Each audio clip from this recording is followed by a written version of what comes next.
Welcome back here to the Sheridan Yellow Jacket broadcast. Sorry, y'all, we got disconnected due to some internet issues. So if you'll bear with me, I'm going to try and get this clock going back to where we need it. Just give me just one moment here.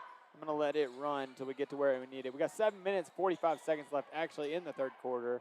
Score is still 32 now for Camden Fairview and 15 for the Sheridan Yellow Jackets. And like I said, that clock is a little bit behind right now. We've got Addison Hill into Bell. Bell, ball shot was blocked. Now going to number 12 for Camden Fairview. We watched her come into the second quarter. Had a great second quarter. Long shot rebounded by Lily Reed. Lily Reed one dribble, picks it up. Big shout out to Abana Nevins. Abana Nevins been keeping our scoreboard for us, taking one thing off of mine and Mike's plate. Been a huge help, so thank you, Miss Nevins, for that. Mason Wilson now in the paint. Driving, Lily Reed looking for two and got it. Now we just need to go down there and get a stop, Mike. Yeah, so if Lily can see the ball go through the goal a few times, hopefully she can get rolling from the outside a little bit and get hot and make up some of this ground that we've lost. For those of you just now joining back, we had an internet issue here at Camden Fairview, and so now we're back live and good to go for the rest of this varsity game. Hopefully we won't have any more issues. So glad we were able to get it back rolling. Hopefully we won't have as many lagging issues as we were with internet connectivity. Push off. Got to the end of the shot clock, had a buzzer beater opportunity. They missed it. Now Sheridan's ball. After the turnover there, Mary Lim now across the timeline. Gets it over Mason Wilson, trying to slow things down, get something set up on the offensive side of the ball. Lily Reed now. Bell with a good save, grabs the ball and gets it over to Lily Reed. Lily Reed trying to figure out where to go with it, loses it, it's going to be out of bounds. Cardinal basketball.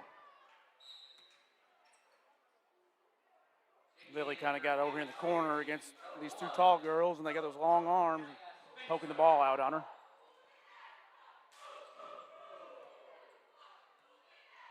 Number 1 for Camden Fairview, going to bring it down across the timeline for the Cardinals. Heading towards the top of the key, getting her offense set up in the way she wants it. She's just going to pull up from deep, off the back of the rim. Good rebound by Addison Hill. Smallest player on the court comes up, jumps up, able to grab the ball. That's a good effort there by Addison Hill. Mary Lim's tripped, falls, no foul call. Going to call it out on Sheridan. Yeah, I'm not real sure what happened there. I guess the referee thought she just tripped over her own feet. I don't know. Number 1, top of the key for the Cardinals. Sheridan defense, trying to bring a little bit of pressure. Number 1 able to drive in. Addison Hill coming up with the rebound. She's going to be fouled immediately. Addison Hill as a guard has always been very active on the boards. She's very aggressive going to get the ball. She's fearless. She's not afraid of a single thing out there. Now we've got a timeout by Camden Fairview, I believe. Weight Loss Arkansas and Wellness provides comprehensive weight loss plans, medications, and coaching to help you reach your goals. They are a leader of providing state-of-the-art laser, facial, and hair treatments. Check them out at www.weightlossar.com. Thank you to all of our sponsors who are helping us out with this. Weight Loss Arkansas, and Allen Gate and Panel, Windstream Electrical, Hughes Electrical Services. Super big help as we move through this basketball season. We're getting things kicked off here tonight at Camden Fairview against the Cardinals. Coming back here, got 32-17. Camden Fairview leading Sheridan. Mike, what do you have to do if you're Sheridan to get back in this? You just have to take it a possession at a time. You come down, you get a defensive stop, and you have to go down and take care of the basketball and come down and get a basket. That's the only way you can get back into it, is stops and then taking care of the ball. Basketball is a very streaky sport with a lot of momentum. You got to keep momentum, and you got to find a way to grab momentum and keep it in your favor. Cardinals are going to take the ball back down the court.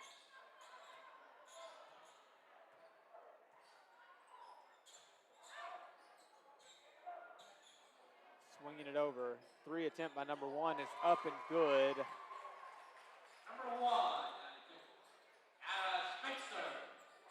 Lily Reed now bringing it across, still bringing some pressure on the defensive side. That's Camden Fairview.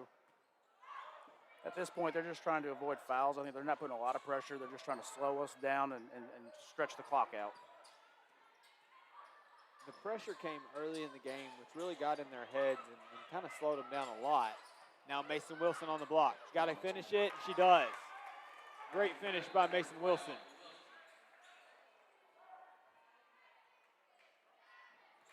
On a made basket, the ref does not have to touch the ball, so he was just making sure she knew that. Now number 12, driving left-hand side, gets it out to number 0 from the elbow. Shots missed. Mary Lim comes up with it. Almost loses it, gets it over to Lily Reed. She's ahead, across the timeline. Now driving into the paint, puts it up. Gonna be over the rim, no good. That was Addison Hill and Lily Reed there bringing some pressure. Number 12 with a hit ahead. Number 1 pulling up from deep. About 4 feet off the line. The shot's up and good. We've heard her name over the loudspeaker a few times tonight, hitting those threes like that. Yeah, this is a team that has done a good job at shooting the 3 ball tonight, Mike, and doing a good job. Even the tall girls on the team are able to make something happen with it. Camden Fairview comes up with the steal that time. There's another deep 3 opportunity. 4 feet off the line again. And we got over the back call at number 11 of Camden Fairview. Lily Reed had her body on her again to draw that foul.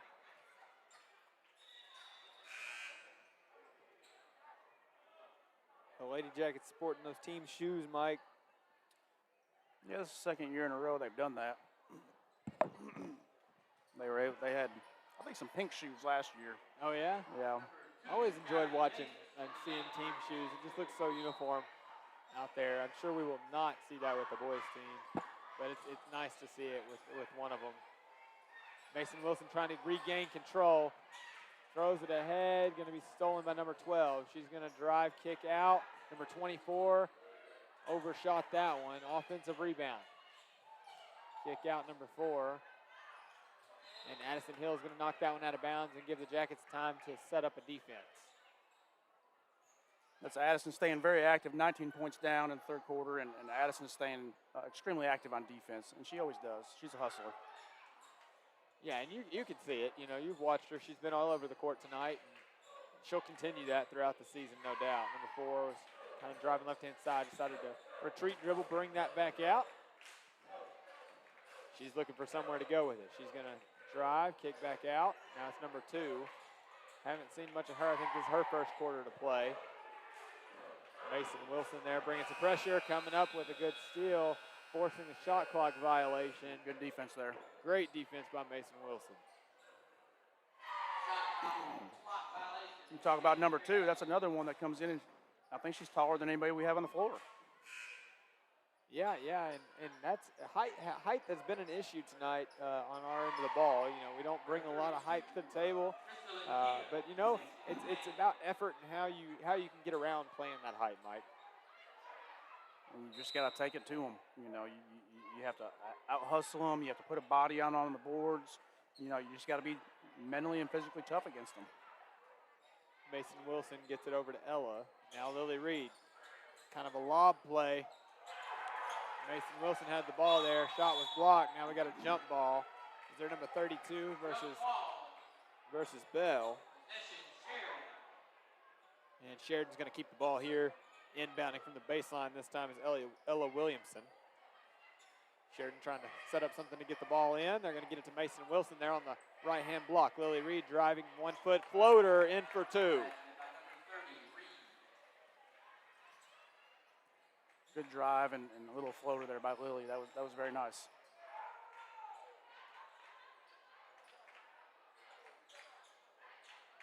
Number 12 from the block. Spin move. No foul call. There it is. Late.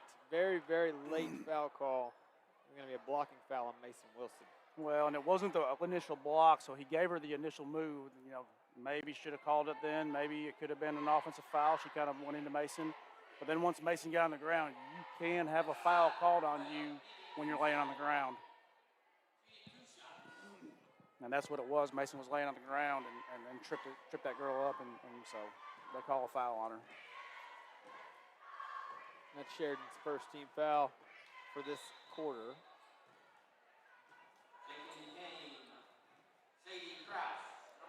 Now Sadie Krause is going to come in for the Yellow Jackets.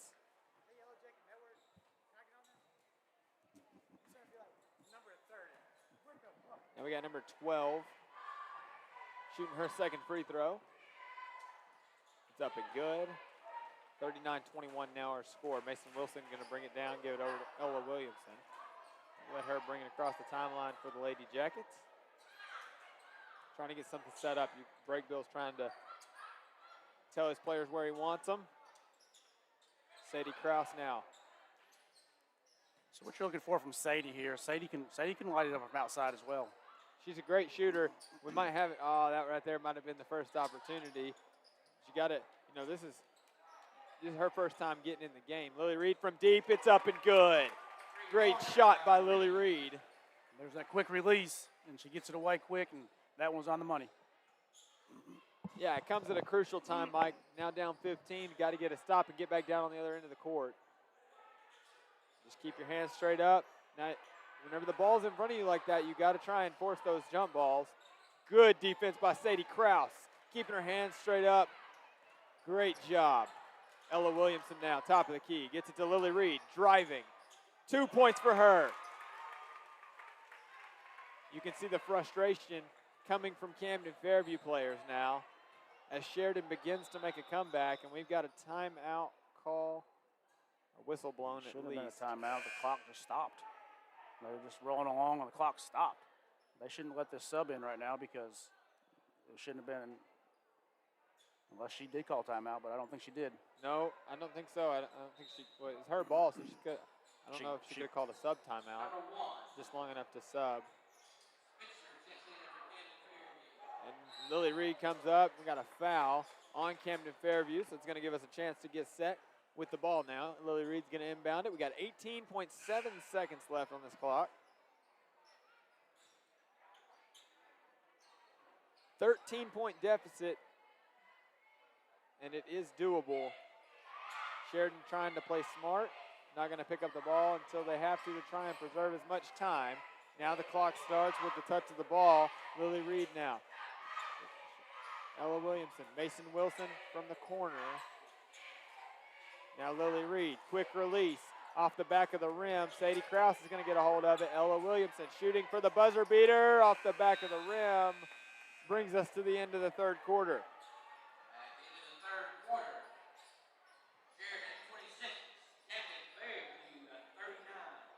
So here at the end of the third quarter, you know, we cut it to 13, so they chipped a little bit away there. You know, where we're at right now, kind of what's hurting us, we've got 6 turnovers in the game, and I may have missed a few here and there.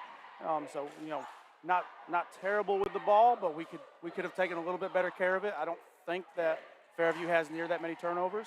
They're getting a bunch of shots off, so they're not turning the ball over. Lily right now has, you know, I think about 15 points. She hit 1 3, and then after that, you know, Lily's got 4 rebounds. Addison's got 3, so fairly active on the boards is what we look like. So we'll see what happens in the fourth quarter here, Mason. Yeah, you know, you just got to come back. You got to keep your head held high. Something we talked about a lot in football, Mike, is it's all about the response. You know, like we're at this point now. Yes, we're down 13, but this is basketball. That's, you know, it doesn't take much to come back in 13 points in the sport of basketball. No doubt. You get a few turnovers, go down and hit a couple shots, take care of the basketball, and next thing you know, you're right back in it. You're down to a 1-possession game, you know. Yeah, and it's completely doable. So these girls just got to go out there, keep their head up, keep scoring the basketball, keep getting stops on defense. They did a great job there at the end of the third quarter, Mike. They hustled on defense. They picked up their defense a little bit. You saw some girls getting after some rebounds. We got a bunch of loose ball rebounds, and you know, went down and made a couple shots. So here we go. And back in it now, number 24 for Camden Fairview's got the ball, swinging it to number 4. Number 4 driving, going to kick out. Sheridan just got to play disciplined basketball. That's a good job by number 24, leaning in and getting the underhanded layup. Sheridan's just back in that man-to-man, and we didn't get that rotation we needed at the basket. So, and you just got to stay calm and stay relaxed in this moment. You can't just let the pressure get to you just because you're down. You just got, like you said, you got to play it one possession at a time. They tried that back door that time with Lily Reed. Number 12 did a good job sniffing that one out, making her work. Number 12 playing some good defense. Number 4 with the steal. Hit ahead under the backboard, offensive rebound. See Sheridan come up with that rebound. You cannot let them have offensive rebounds. Ella Williamson trying to figure out where to go with it. They run from behind. And they hit ahead now, number 0. I didn't hear anybody yelling wolf for Ella, so she didn't know that girl was coming from behind like that. Yeah, you gotta have good communication. That's something that will drive your team in basketball. 3 opportunities made by number 12. She's had a pretty good night tonight, Mike.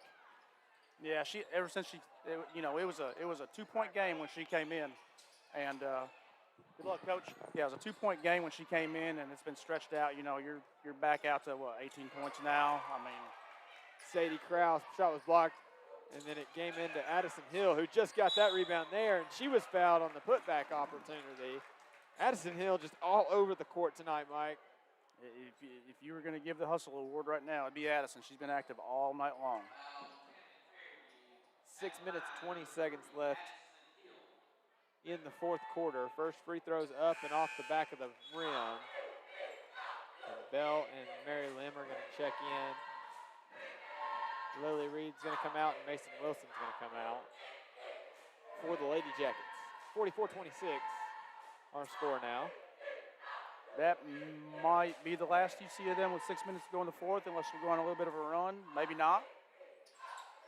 Addison Hill makes the second free throw. Now we're back into it. Got to get some stops on the defensive side of the ball. Number 12 acts like she's going to step back, ends up passing it over to number 4. They get it in. There's got to be a call there. That's either a block or a charge 1. There's something there. That was great position by Addison, and like you said, that can't be nothing. But then that one is. So they're going to call a foul, I believe, on Camden Fairview. I think that was probably to make up for the charge call that they missed. It may have been. You're right. Because I think that one was a cheap foul, and then I think the charge should have been called. Ella Williamson now with the ball, got to break the press. They get it over to Mary Lim, who's able to get across the timeline. Now she's got some room, kicking it out. Sadie Krause, now Ella Williamson looking for 3, and got it. She got it. What a shot by Ella Williamson. Quick threes. Number 4 bringing it back down. Just over 5.5 minutes left in this game. Number 0 driving, fading away, falling for 2 points.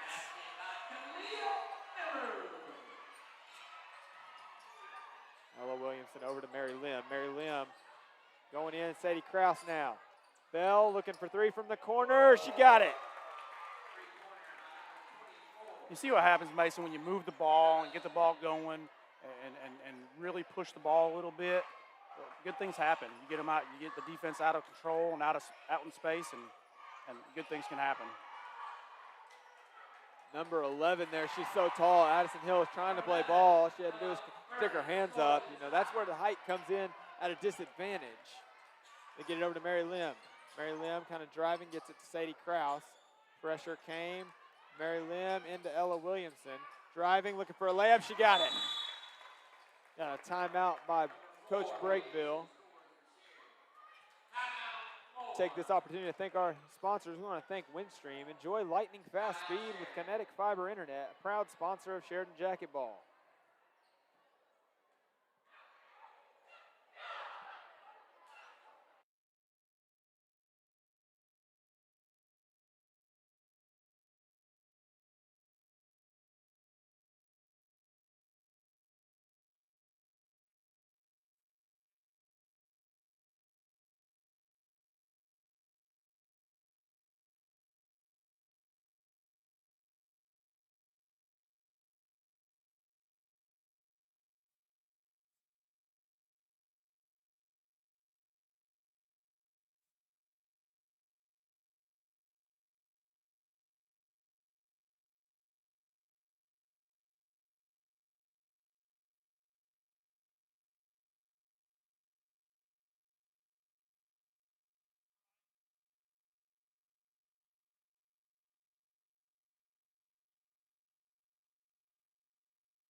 Welcome back here to the Sheridan YellowJacket broadcast. I'm Mason Fisher, joined tonight by Mike Nevins. So Mike, for the first time tonight, I think coming out of timeout, we're seeing a little bit of pressure by Sheridan, I think. yeah, you know, we've had some success on the 3 ball here towards the end of the game, and if that's the case, you really have an opportunity to make our run. Number 4 driving. It starts with a defensive stop. Number 12 off the back of the rim, gets her own rebound, puts it back up. 2 offensive rebounds in a row and a block shot and a 3rd offensive rebound. 4th try points, they put it in for 2. Sheridan's got to get a rebound. You got to box out. We got a foul called on Camden Fairview. Now, something you got to remember, we also made that run, that little bit of a run there without number 12 in the game for Camden Fairview, and now she's back. Kind of gave her a little bit of a breather. Now they're checking in number 25. Don't know that we've seen her all night, so they may be checking in a couple subs here. And Sheridan not going to give up. Mary Lim, Lily Reed, driving, spin move in the middle. Number 12 got her hand on it. Lily Reed maintained control, put it up. Shot was missed, rebounded by Camden Fairview. Now they're going to bring it back down the court. They're just trying to slow down the game. Number 12 driving. Underhanded layup, puts it in for 2.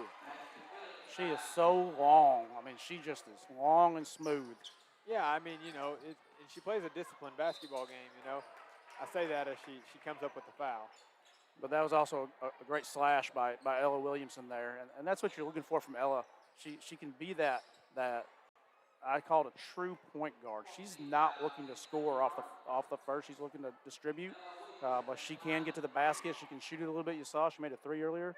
If she can get in the flow and get her confidence and get rolling, she can really be an asset to this team. Yeah, you know, I mean, it's early in the season. These girls are learning a whole new offensive set with a new coach. And, you know, whenever you do that and you're changing everything, sometimes it just takes a little bit of time. It's the very beginning of the season, right? Anything's possible. And we've got a lot of basketball left to play this season. Still got over 3.5 minutes here. Number 12 bringing it down the court. She's kind of been playing point guard and center. She's kind of been, or more of a power forward. Walk. They're going to get away with a walk right there. Now Lily Reed trying to get around, ends up backing up. Long skip pass to Mary Lim. One more. Addison Hill for 3. It was just long. Ball's going to be out of bounds. Cardinals basketball.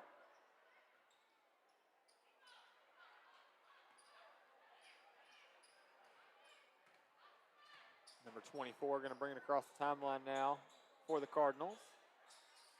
With the shot clock, you know, in effect, they're not able just to keep the ball out and dribble it. They gotta make it move. They gotta end up shooting. They can't just stop the game whenever they're winning. So it creates this never-ending opportunity for both teams to go back and forth. Yeah, a couple years ago they instituted the shot clock. It's, you know, some of the purists don't like it, but it does keep teams from just scoring 2 points and then holding the ball. Yeah, you know, I remember whenever I was in high school, the shot clock wasn't in effect, you know, and that's exactly what they would do, Mike. They'd be winning by 2 points at the end of the game, and they would just hold the ball, and it would give the other team no opportunity really to get it back other than to foul. And at that point, they have too much opportunity to score off of free throws. So really, I have enjoyed the shot clock. It allows for more basketball. You don't have that 6-minute dead period at the end of the game where people are just holding the ball. Lily Reed able to rip away that one, takes up a shot and going to bring up a foul. Really need as many free throw opportunities as you can get right now on the Jacket side of the basketball.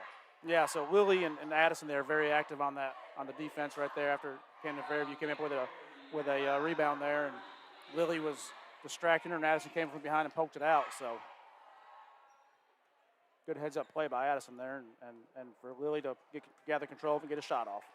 Lily Reed misses the first. Got another opportunity coming.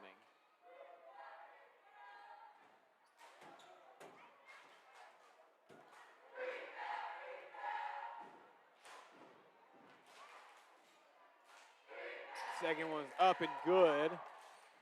Number 12 inbounds. Addison Hill is face guarding number 12 as she has most of their points. Remember, she didn't play till the second quarter. She's been pretty vital to this team ever since she came in. Good defense by Lily Reed coming up with the steal. Now Ella Williamson coming across the timeline quickly. Pass to Bell. Bell, 2 steps, fading away. Offensive rebound by Ella. Ball's going to be knocked out of bounds by number 12. Going to stay here with Sheridan.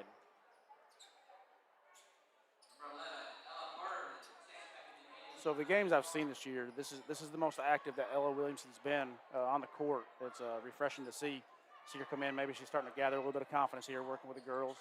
She moved here mid-summer when her dad took the assistant coaching job on Coach Scott's staff with the boys. So, she's just a few months into this.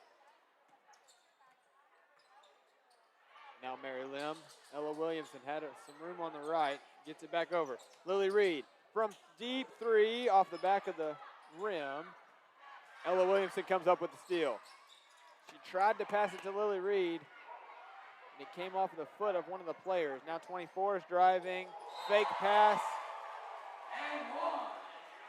I believe there's a foul on Bell with and then the and one. So.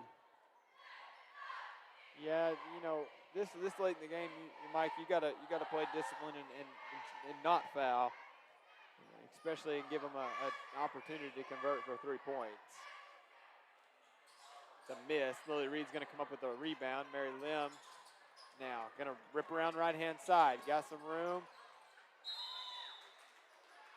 That was a good job by number 12. Again, nobody yelling wolf, Mike.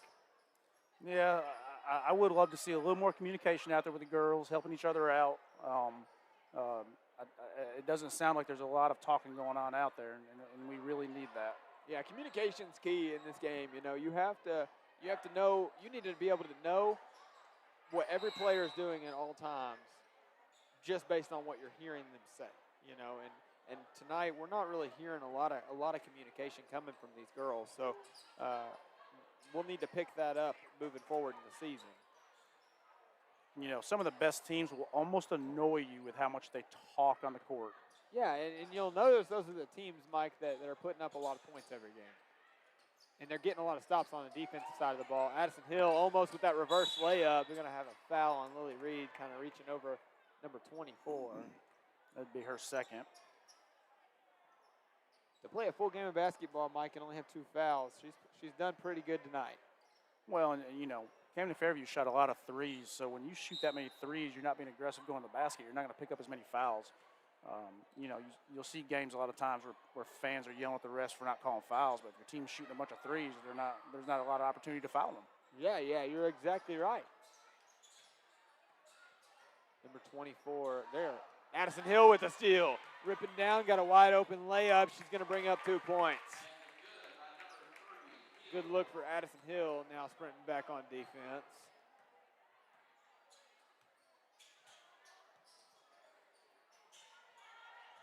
You don't stop till the final buzzer goes off. That's exactly what we're seeing from these Lady Jackets right now. As Bell comes up with the steal. Now Lily Reed coming across the timeline, got some pressure, hitting her from all sides. That's a lot of contact, even though there's only 10 seconds left. We've got a jump ball, no foul called. I think these refs are ready for this game to end. There should have been something somewhere on that. Nonetheless, jump ball, 10 seconds left. Shot clock has been turned off.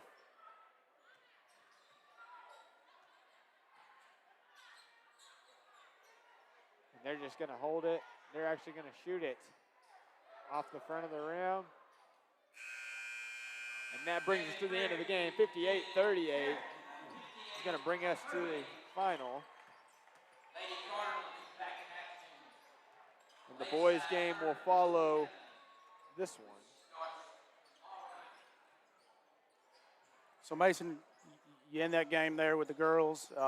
Lily Reed, the team's leading scorer, I have her for 16 points. I could have missed a point here or there, but she was definitely the leading scorer. Lily and Addison both led the team in rebounds. I have them each for about 4 rebounds each. And then, the turnover battle. Turnovers, Lily and Ella each had 3 turnovers to lead the team, but you kind of expect that. The ball's in their hand most of the time, that they control the ball, and so, they have more opportunities to have turnovers. So the minutes they both logged, having 3 turnovers is not terrible in that game. Yeah, and that's good. You gotta play good, disciplined basketball, and it's important to, things we got to work on. Communication. We gotta make our free throws.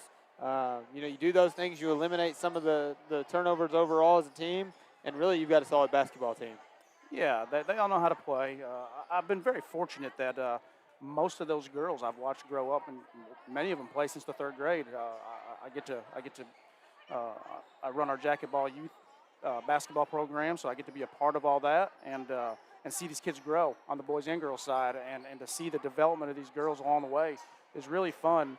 So I know what they're capable of. I've always had high expectations for them. So especially on the girls' side, having had 2 daughters play. One graduated last year, and so I've been following these girls for a long time, following this program for a long time, and you want to see more success, but you also know kind of where you're at.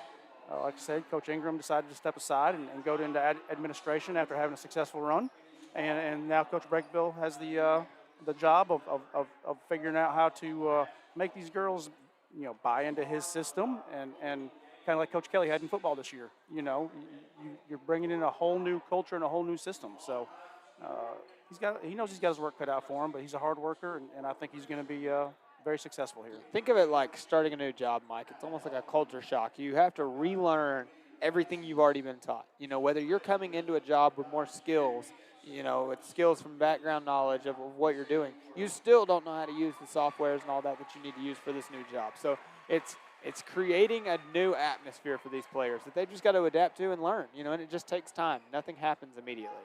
That's right. So I don't know what we just had an announcement made. I don't know what they're doing, but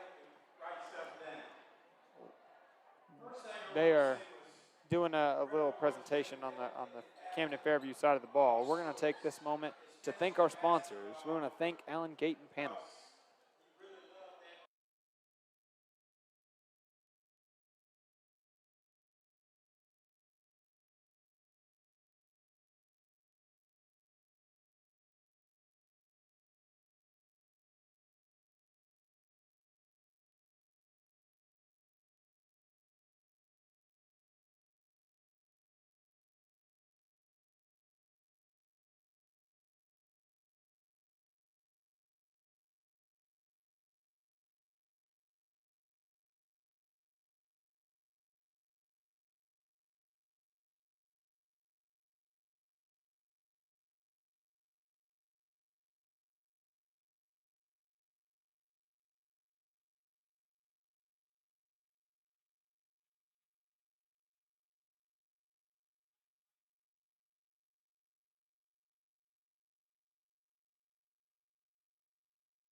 Welcome to the Sheridan Yellow Jacket broadcast. I'm Mason Fisher. I'm joined tonight by Mike Nevins, for our first Sheridan basketball broadcast of the season. We were able to do some football, and now we're doing 10 road games for basketball. So most of your away games, you'll hear me and Mike. We'll do a broadcast for you guys just like we did football. So we'll have this open for you guys. Let's talk a little bit about pregame, a little bit of background on this Sheridan team. So far, coming into the season 2-1. They had a victory over Watson Chapel and then lost last week, and now here we are playing. They lost against. I'm trying to remember who we played and lost. They beat Watson Chapel. Yeah, right? We beat Watson Chapel, and then came in. Up at Rogers. Yeah. Friday Rogers night at Heritage. Rogers. Rogers Heritage. Yeah. And then we won one other game last week, and now here we are. They beat Lisa Academy is what it was. I'm sorry, no. They lost to Lisa Academy 66-69, and now beat Rogers Heritage 56-49. Yeah, there it is. That was Thursday night. They beat Rogers Heritage. That's yeah, right. so Thursday night they're actually coming off of a win, so it's a good thing if you're the Sheridan Yellow Jacket basketball team. These two teams, the Camden Fairview Cardinals and the Sheridan Yellow Jackets, these boys, they have a little bit of history. The last time they played was December 30th in 2014.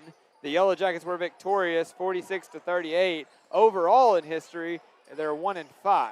The most recent time was again that time in 2014 where the Jackets were victorious 46-38.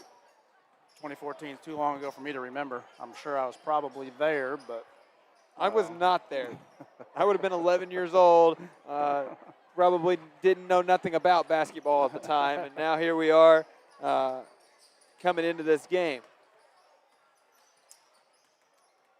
So with Sheridan, it all starts with Noah Romine.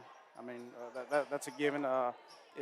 If Noah Romine was 4 to 6 inches taller, everybody in the state would talk about him.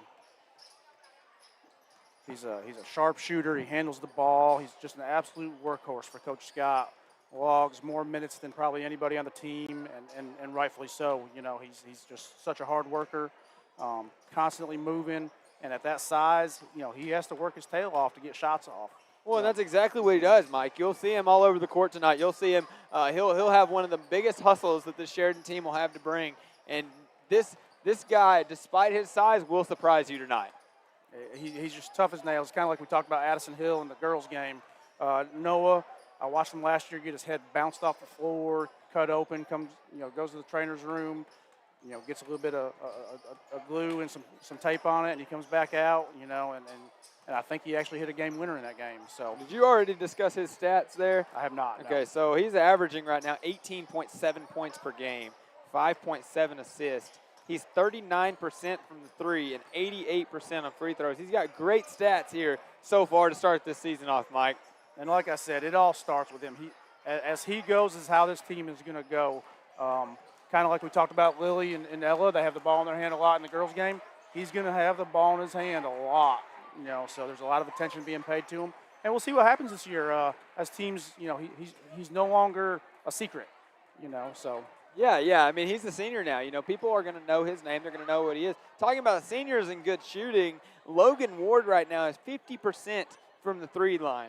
50%, averaging 9 points per game and 4.3 rebounds per game. Logan Ward coming in as a senior. That's a crucial stat line for this team. Yeah, so as we talked about Noah, Noah slashes, he cuts, he goes. If you've got someone sitting out at the three-point line that can hit at a 50% clip, it's easy to slash and kick, and that's what we like to see. And Logan's got a really, really good shot. Yeah, absolutely, and I look forward to seeing kind of what he brings to the table tonight. Lane Bickford definitely leading the team in size, 9.3 rebounds per game as that shows in 6 points per game. Excited to see him work in the paint tonight and get some post moves in and score some baskets for us. That's right. So Lane, put a lot of work in over the summer. I know he played played ball all summer, traveled all summer, and so he put a lot of work in this summer, and it's really paying off for Coach Scott right now. We got to have some consistency from Gavin Hobson tonight and Nathan Carter. Nathan Carter's averaging 11 points per game and 5 rebounds per game, and Hobson averaging 6.3 points, 3 rebounds, 2.7 assists. Crucial starters for this team that are here, and we need to see some consistency for them tonight. Well, and those are two guys that do a lot of the little things. Gavin Hobson is all over the court. You know, his basketball IQ is very high. He knows where to be. He sees shots off the rim to go get rebounds. Nathan Carter is probably the most athletic kid on the team. You'll see dunks out of him throughout the year. He's one of the few on the team that will get in-game dunks because he can just get up off the floor so quick. Had a nice lob alley-oop dunk against Watson Chapel. That's right. They like to run that play for him about once a game, and it'll hit about every other game. So he's very active. He can get up on the boards. When those two guys are active and getting after it, this team can really do some work. You know. So there's a big setback for this team, Mike, that we have yet to mention, but I think it's time to discuss. Checking into our starting five right now, we've got Noah Romine, Gavin Hobson, Nate Carter, Logan Ward, and Lane Bickford, but a name that will not be mentioned much tonight is Beckett Scott. The freshman, Coach Scott's son. He's a very vital part. We talked about basketball IQ, and his is off the charts. He can handle the ball, shoot the ball, knows where to be on the court, can get the team into stuff. And, a non-contact injury, we'll know more about it later this week, but a huge setback. He was going to log a lot of minutes for this basketball team while he was their sixth man against Watson Chapel and a couple other games I watched. He was on the court a lot. So huge loss, and we'll see who steps up to take those minutes and to take some of that production. Yeah, absolutely. So we'll have to see how this Sheridan Yellow Jacket team will adapt without him. He's been pretty crucial. Quick turnover from Camden Fairview, going to make it Yellow Jacket basketball early. Jackets not only have the possession arrow now, but also have the ball for the first way down the court. So that was a very beneficial start. Now Noah Romine got to get something done on this side of the ball. Logan Ward tried to pass it in to Nate. Quick steal, number 5. Driving Noah Romine coming from behind, knocking it out of bounds. Got to stay on this end of the court. And you're going to see that from this bunch. Coach Scott's teams, I tell the Jacket ball kids all the time, if you don't play defense, you will not play for Coach Scott. That's exactly right. You do not only play a one-sided basketball game. This is not just about offense here. And here you go. You can see it. The effort on defense is there. Number 5 swinging it over to number 10. I don't have a roster for Camden Fairview, so I'm going to have to go off of numbers here tonight. Nate Carter, Preston up playing defense. It's Gavin Hobson now over there. Driving, packing it off the glass was Nate Carter. Lane Bickford was in. They're going to call a foul on him. His hands got to stay straight up. He kind of had him leaning forward a little bit. Yeah, it's kind of one of those. The referees are told to make sure the call. So sometimes you'll hear a late whistle, and it drives me crazy. You'll hear a late whistle on a foul. You'll see the foul and know it's a foul, and they won't call it until sometimes they see if the ball goes in the basket or not. And it's just kind of frustrating. If it's a foul, call it. Yeah, absolutely. 2 free throws up and good. First 2 points are on the board for Camden Fairview. Noah Romine going to bring it down for the Jackets this time. Across the timeline he goes, looking on the right-hand side. Got Nate Carter. Nate's looking for Gavin. Finds him, going to be thrown out of bounds. Quick turnover. Cardinal basketball here. So what you see early is Camden Fairview is very athletic and active. They're jumping passes, so any lazy passes, they're going to get a hand on them. So if you're not zipping those passes, we're going to struggle against that. That's exactly right. Deep 3 opportunity for number 13. Drills it through. And now the Jackets got to get something rolling on offense. Noah Romine right back to Gavin Hobson. Shooting for 3. Lane Bickford, offensive rebound. Gets it to Noah Romine. Quick shot off the right-hand side of the rim. Gavin Hobson with a rebound. Noah Romine back at it. Jump shot going for 2. He's going to get fouled on his way up. Free throws coming for Noah Romine.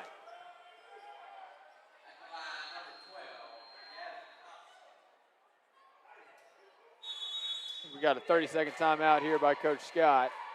We do. So before the free throws, we've got a timeout called. I don't think the refs are understanding that he's saying timeout. The ref here across the court, he's seeing that the guy at the table is, I guess, not interested. He was calling the foul, though. He was reporting the foul, so that's understandable. Super thankful to be able to do this basketball broadcast this year. It's possible due to our sponsors. We have 4 main sponsors here right now: Weight Loss and Wellness Arkansas, Hughes Electrical, Windstream Kinetic, Allen Gate and Panel. And we just want to say thank you to you guys making this possible for us to come out here and do this. Coach Scott's got to get something rolling here on the offensive side of the ball. We got to score some points, Mike.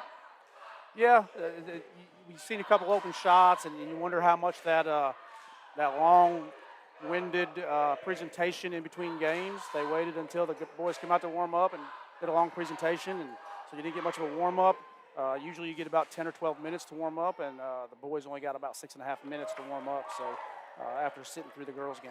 Yeah, so they got to get all stretched back out and get ready to go. First point is on the board for Sheridan. Now as Noah Romine knocks down the first free throw. Second one is up and good. 2 points now for the Jackets. There's a little pressure by Sheridan. Going man-to-man. It's that defense you were talking about earlier, Mike. That's right. And there it is. Logan Ward sweeping in, trying to get a quick steal. Knocks it out of bounds, gives defense a chance to set up. Logan Ward, for his size, very athletic. Baseball and basketball, and plays shortstop and third base and pitches for the baseball team. Is a very, very important part of the baseball team. So we got an illegal screen. And that's a good call by the ref. Going to be Sheridan basketball now. Gavin Hobson going to inbound here. Got a sub coming in, number 15 coming in for number 5 over on the Camden Fairview side of the basketball. And Noah Romine's going to bring it down for the Jackets. Quick pass to Logan Ward. Nate Carter in the corner, swinging it all the way back over to Noah Romine. Got a lob. Nate Carter had the opportunity there. Couldn't quite get his hand on it. Coach Scott was trying to get some momentum for his team in that play call. And it was there. It was definitely there. And now Nate's going to come up with a rebound. Going to get it out to Noah Romine. Noah Romine trying to get some transition points. Ball's going to be knocked out of bounds by Camden Fairview. You're going to slow it down a little bit. That's that athleticism we were talking about with Nathan Carter there. Nate got up and it just kind of, I don't know if he got bumped a little bit or something, but he just wasn't able to control the ball and get in the goal. Logan Ward back to Noah. Noah, deep three. It's in. 3 points for Noah Romine. Good defense that time by Gavin Hobson, putting his hands straight up in the air, able to knock the ball out of bounds. Again, that gives you enough time for your defense to get set. We talked about Lily Reed's quick release in the girls' game, and she's one of the bigger girls on the court. So with Noah's size, he also has to have that really quick release, and he does. There's a steal by Gavin Hobson. Going in, got a player behind him, one coming in from underneath. He's going to knock it out of bounds, so it's going to stay with Sheridan. It does reset the play clock, shot clock, play clock. Look at me. I haven't completely transitioned yet. Resets the shot clock. Lane Bickford. Noah Romine, deep three off the front of the rim. Gavin Hobson tried to save it, but was out of bounds. Cardinal basketball. We got a tie ball game, Mike. Yeah, Noah hit the 2 free throws and hits a 3, and we're right back to all squared up. Driving, that was number 10. Their team was expecting them to take that all the way. Causes a bad layup attempt and a rebound by the YellowJackets. Jackets caught a break right there. Gavin Hobson from 3. It's good. And the Jackets take the lead for the first time tonight. And there you see what Gavin can do. Gavin brings that to the table. He can stand out there and light it up. 2 points for number 13 there, quick. Yeah, Gavin spends a lot of time practicing outside of practice. He's in the arena shooting often, all by himself. He'll set up the shooting machine and get a lot of shots up, so it's really good for him to be able to do that. Logan Ward from the left-hand corner. Shot short. Gavin Hobson in for the offensive rebound and a putback for 2 points. Good response by the Jackets. You can see when they turned up the defensive pressure, it started creating really good things for the YellowJackets. Lots of ball movement. He gets stopped. Offensive rebound. And the putback is no good. Lane Bickford out to Noah Romine. In transition. At the block, Noah Romine. Shot's going to be blocked. Knocked out of bounds by Camden Fairview. Going to stay with Sheridan on the baseline.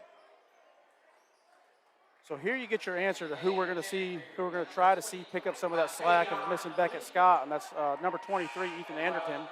He's going to come in and see if he can be that guy and be the one to step up. He's very active on defense. Dawson Griffin also came in. And here we go. That was Gavin Hobson there with the ball that time. Missed opportunity. And now Camden Fairview is going to come back down the court with the ball. Number 20 looking to do something. Ethan Anderton on the defense right there. Now Gavin Hobson. Ball is way overthrown. Going to go to the Yellow Jackets after the turnover by Camden Fairview. You can see their players trying to communicate, saying, calm down, you're going a little too fast. Sheridan's like, let's keep it fast tempo. That's the defense. The defense pressure picked up, sped him up a little bit. Number 20 there almost broke his own ankles. He was so out of control. Yeah, that's exactly right, Mike. Gavin Hobson trying to find somewhere to go with it. Ethan Anderton driving to the block. Draws the N1, doesn't draw it. They're going to say the foul is on the ground. I guess he hadn't got off the floor by the time he was falling on his back. Great job that time by Ethan. You know, in college and NBA, you probably get that. In conference play at home, you maybe get that, you know, but he was probably on the floor when the guy jumped on his back. Yeah, you know, I mean, it's 3-point game here. Jackets have the ball and an opportunity here. Logan Ward open there in the corner. They get it to him. Now Ethan, top of the key. Driving, gets to the elbow, loses control, regains it. Gavin Hobson for three. Wide open, and it's good. 3 points for Gavin Hobson. Right to a turnover. Quick throw out of bounds. They are in the heads of this Camden Fairview team, Mike. And that's what you want to do. You want to check their discipline, and that's what you do when you speed them up. See how disciplined they are. That's exactly right, Mike. You've got to speed them up, get them on fast tempo, make them to where they aren't quite paying attention. Quick pass that time to Dawson Griffin over the top for two. That was very good, getting up and going to get that ball and keeping it up high and going right back up with it. There's number 20 breaking his own ankles again. Yeah, he did. He's falling all over the ball. They're not going to call it travel. Oh, there's a foul called instead. He's rolling around all over the floor. I'm not sure where the travel call doesn't come in, but instead they're going to call a foul on Sheridan. I think they called that on to Ethan Anderton. That was kind of an iffy call there, Mike. Number 2 is going to check in for Camden Fairview, and I believe there was one more. I missed it. I think it was 24. I believe you're right. 2 and 24. Driving right-hand side, throwing it in. Another turnover on Camden Fairview. Yellow Jacket basketball. This Jacket team, it kind of looks calm almost, like relaxed in this game. Oh, yeah, this is their speed. They love to go. These guys love to push it. When you watch them play pickup in the summer or they get going in practice, they just really love to push each other. Deep three. Noah Romine off the rim. No good. Going to be Fairview coming back down with it. Cardinals, number 15. Skip pass to number 10. Now 13. 3 feet from the line, way off the right-hand side. Going to be rebounded by the Jackets. No, Romine lost control, was able to regain it. Now down to Logan Ward, looking for three. Off the rim. Ethan Anderton fighting for the ball. Got a foul. Calling it on Ethan Anderton. Ooh, I thought his hands were all over the ball. Cardinals get a quick break right there. Yellow Jackets over doubling the score right now of the Cardinals. It's a good start to this basketball game for this Yellow Jacket team.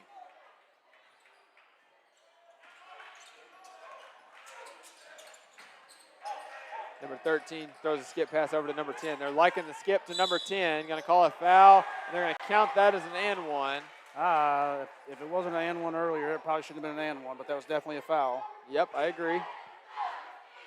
Kind of before he jumped up off the ground, but nonetheless, they're going to get two and have a chance right now at three. They're not going to convert. Dawson Griffin with a rebound, now gets it out to Noah Romine, giving his offense a chance to set up. Dawson Griffin in the post. One step, dribble, and one is responded to on the Yellow Jacket side of the court. Good, strong move by Dawson. Very, very good, strong move. Good look by Noah Romine.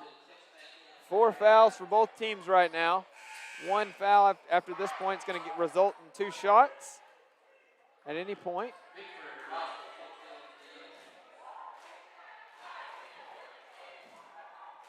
Dawson Griffin has a chance to convert it to 3. And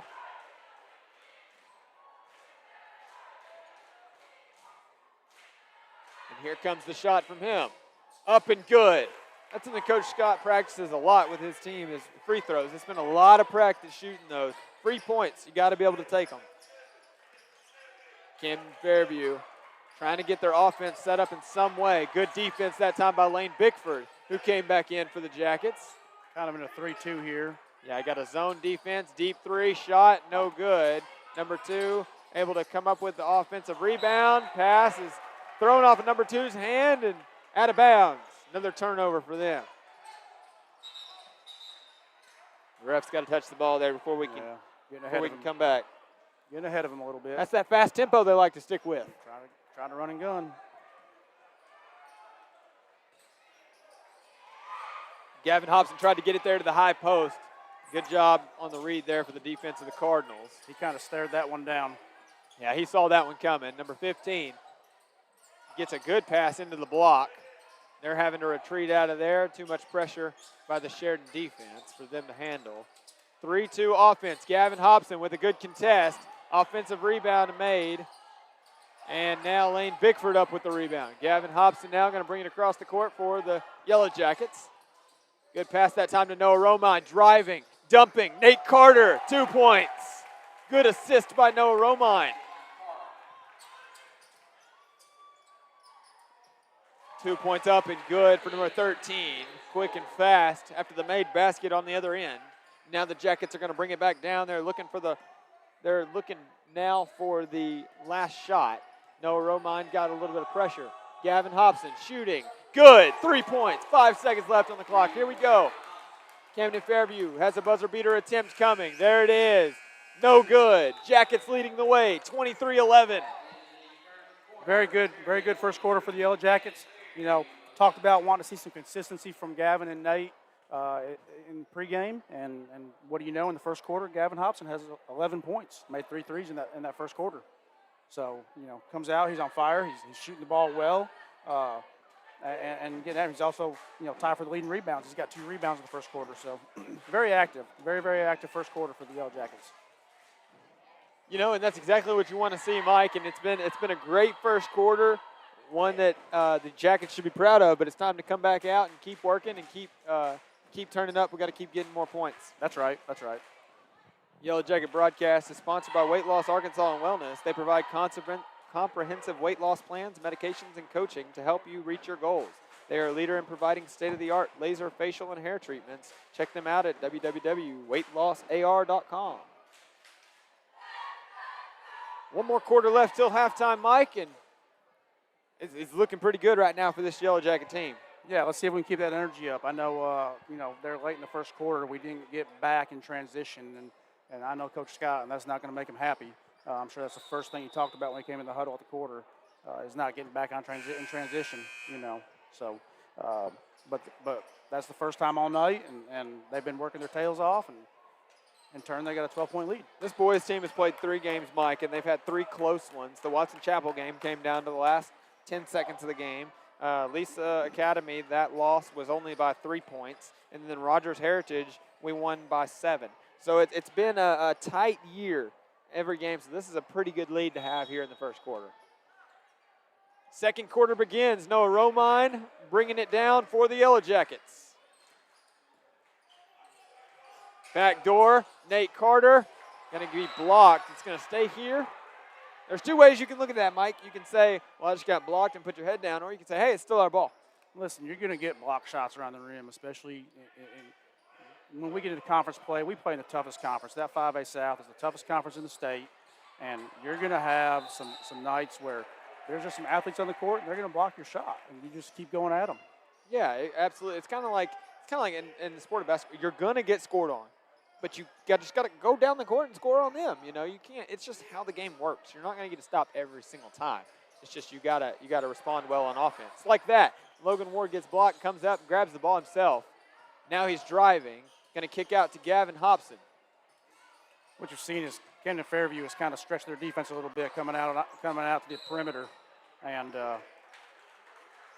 now we got a foul called, I believe, on Lane Bickford.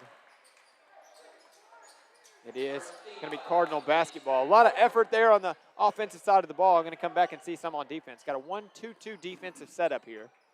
Noah Romine's going to play tight and bring some pressure up front. That's now, Lane's second foul, so I figured you see Ty Frank get up off the bench. I think Lane's going to have to take a seat for a minute. Noah Romine, quick steal in transition. Noah Romine one-on-one, tries the up and under layup, going to come up short. Got a charge on our end. Nate Carter, been great at taking them so far this year. That's something this team does well and takes pride in. And Nate Carter does a good job taking that charge. I don't remember the number, but I think he led the team last year in taking charges. He does a fantastic job taking those charges. You'll hear throughout the season, we'll try and get numbers as we go on through the season of how many charges players take. That's something that we'll talk about a lot from this Yellow Jacket team. Oh. They're going to call an illegal screen? On Ty Frank. I thought he was there. Oh, he was there. It was a good screen. Oh, he's saying he threw his elbows. He's saying he threw his elbows. He uses wings. You would think Cardinals would like wings. His wings probably came out when that guy put his shoulder into his gut. Yeah. It'd make me flinch for sure. It was a solid screen. Driving, looking for something, way overshot. Noah Romine comes up with the rebound, throws ahead. Nate Carter, nice little swing pass there. Gets it up. Looking for something. Nate Carter in the post, in for two. That was a good assist that time by Ty Frank. Very strong move. He really was triple teamed. He got through, split that triple team and found Nate. 24 for the Cardinals, finds the post.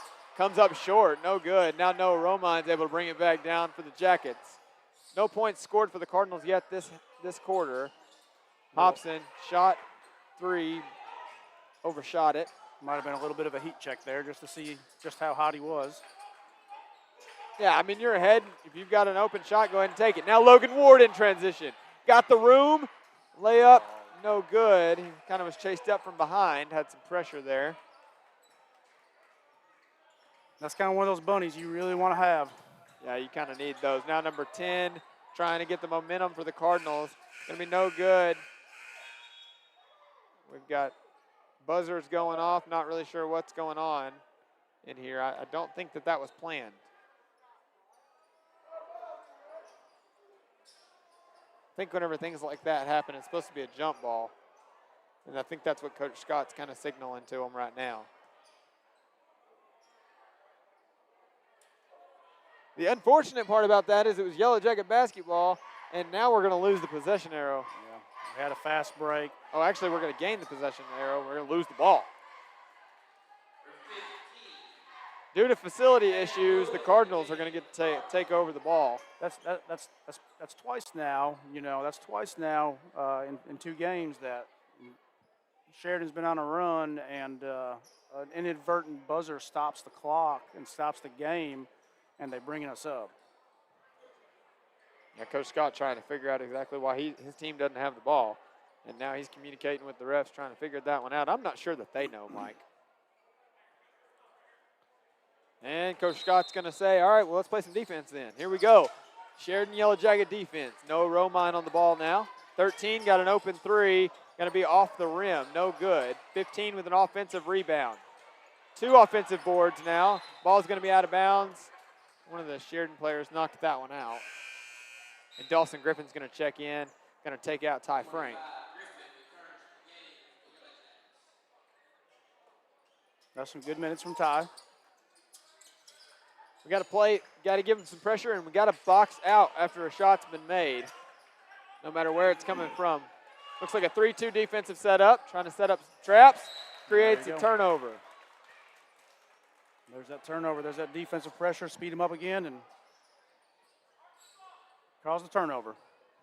This team's not quite used to this amount of pressure being brought. Now Noah Romine going left-hand side, looking for a back door to Nate. Nate went up for the dunk. He kind of got hit on the way up, left it short. Rolled off the rim there. that one was missed from 3. Now Noah Romine in transition. With his speed, using it to get downhill. Nate Carter from 3, and it's good. And we got a timeout by Sheridan before the ball's thrown in. So that's one thing about Coach Scott. He believes you should use all 5 timeouts. Yeah, why not? There's very few games that he will go home with any timeouts left. But what he does is he uses them very, very wisely. Like right there, he takes that timeout, gives his team a breather. They've been going for about 2.5 minutes now without a dead ball, so that's a good timeout to have. Yeah, and you can see he's not even giving his team any instruction right now. Right now, he is literally just giving them a breather, letting them catch. They're doing a great job. There's not much to say. Well, if you'll watch Coach Scott during timeouts in the quarters, when they first call a timeout, he and his assistants will be out on the court while the team is in there talking about it. They're passing the water around, talking about it. He lets them gather themselves, then he goes in, and about the last 15 to 20 seconds of a timeout, he tells them what he needs to tell them. Exactly. Yellow Jacket broadcast and Jacket Ball sponsored by Windstream Kinetic. Enjoy lightning fast speed with Kinetic Fiber Internet, a proud sponsor of Sheridan Jacket Ball. Yellow Jackets leading the way by 17 right now. 4 minutes, 55 seconds left before we go into the half. Jackets have used 2 of the 5 timeouts. The Cardinals still have all 5. It's going to be Camden Fairview's ball as we come back out of this timeout after the made basket on the other end by Nate Carter. So with a 17-point lead, we're still going to go on and put on a little bit of pressure. I bet they don't ratchet it up real hard, just kind of making Fairview use some of the clock to get the ball across half court. Kind of like what the girls did to Sheridan's girls in the girls game. The key here, Mike, is just don't foul. Your pressure, the pressure you've brought has worked so far. So bring the pressure, but don't foul. That's right. I probably need to go down there and do the reset on that shot clock. They're having shot clock issues again. It looked like the remote wasn't working, so we know all about that. Yeah, Mike, you're a professional whenever it comes to having to reset that shot clock. Well, all I can say is Coach K taught me well.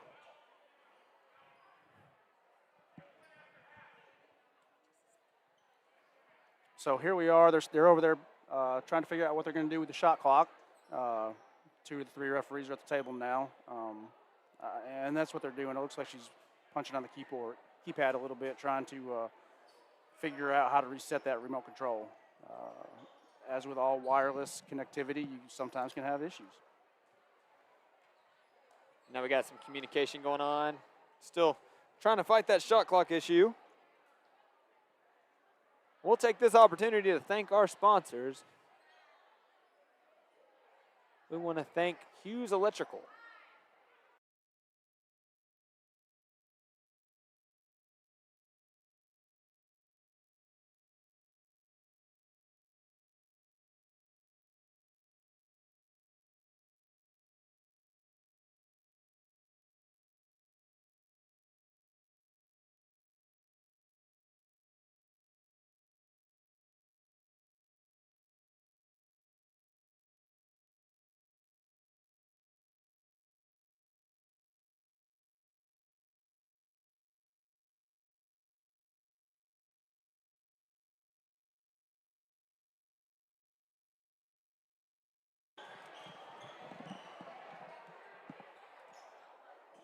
Welcome back into the Sheridan Yellow Jacket broadcast.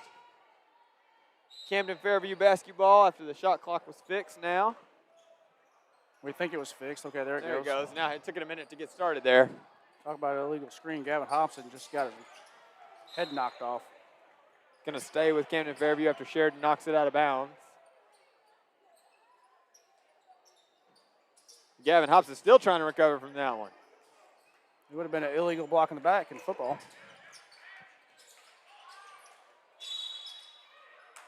Call him out of bounds. Gavin Hobson just trying to save it. Good hustle. Yeah, and that's something we've seen all night from this Yellow Jacket team is great hustles. And the basketball awareness, he didn't throw it right there. He tried to throw it towards our end of the court, instead of throwing it under our goal. Camden Fairview traveled, so now it's another turnover. There's a lot of unforced turnovers as well as forced for that Camden Fairview team. They're going to have to clean up the turnover act if they want to get back in this ball game. As for Sheridan, they're going to take advantage of it. Move the ball down the court. Now Noah Romine gets it over to Logan Ward. Logan trying to find somewhere to go with it. Screen was set by Noah Romine. Now Gavin Hobson giving the pop out to Noah Romine. And Dawson Griffin in the paint for 2 points.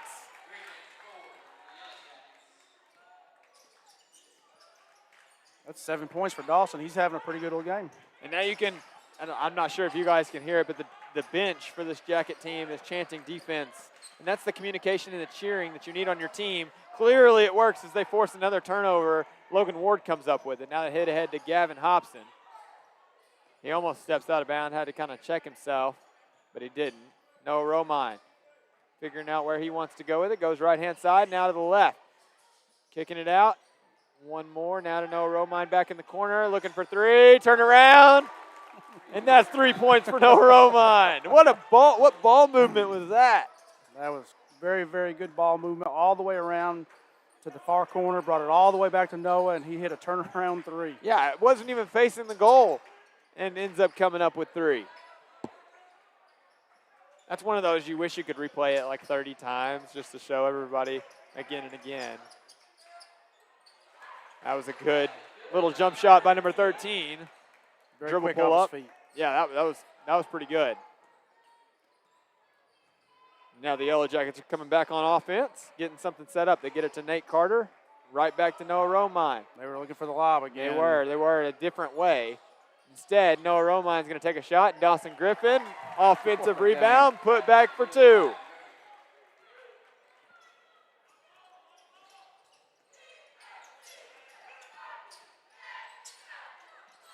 Number 5 trying to drive. Gavin Hobson on defense. Dribble pull up, but no jump.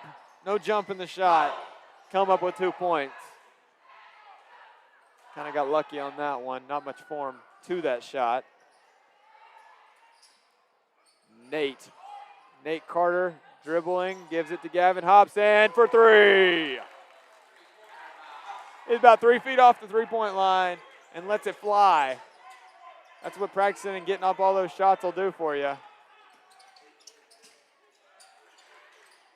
Skip pass all the way to number 5.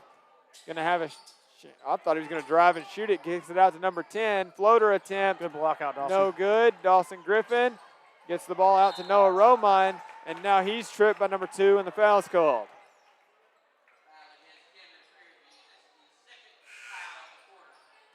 Second team foul of the quarter for Camden Fairview. Jackets leading the way right now by 23.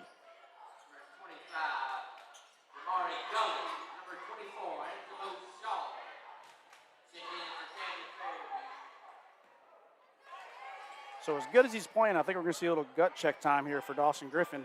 Coach Scott leaving him in the game. He looks a little bit tired, but he's logging a lot of minutes and he's playing really, really well. And now Ty Frank's back in. Logan Ward from the top of the key comes up short. Gonna fall out of bounds.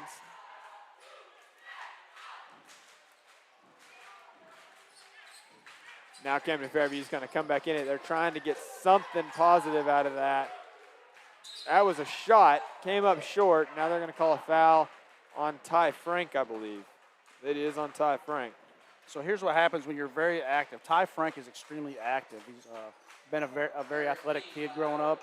He's very active, but when you're very active down in the lane, you open yourself up to referees that anticipate fouls.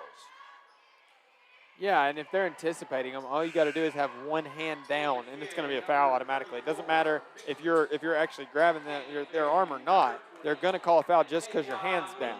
That's right. And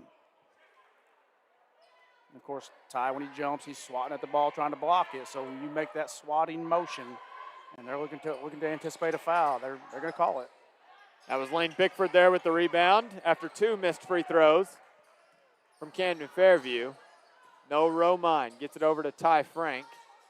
Now Ethan Anderton. Ty Frank looking for Noah Romine. Finds him, drive-in baseline. Decides to run all the way through. Great ball handler, has great court vision. Noah Romine, they catch him off guard. Steal the ball from him while he's getting information from coach.